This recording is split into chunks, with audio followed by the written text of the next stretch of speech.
केंद्रीय मंत्री नितीन गडकरी स्वतः बसमध्ये, मात्र कार्यकर्ते आणि अधिकाऱ्यांच्या बस मागे 30 ते 40 गाड्या होत्या।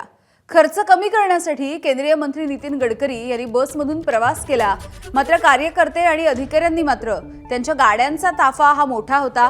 गडकरींच्या बसच्या पाठीमागे किमान 30 ते 40 गाड्या होत्या। त्यामुळे गडकरींनी ज्या उद्देशाने या बसमधून प्रवास केलेला आहे, पंतप्रधान मोदींच्या आवाहनाला प्रतिसाद दिलेला आहे, हा उद्देश कुठेही सफल झालेला दिसून येत नाही। पंतप्रधान मोदी यांनी पेट्रोल बचतीच्या आवाहनानंतर देखील मंत्र्यांच्या ताफ्यामध्ये गाड्यांची संख्या ही लक्षणीयच राहिलेली दिसून आली आहे।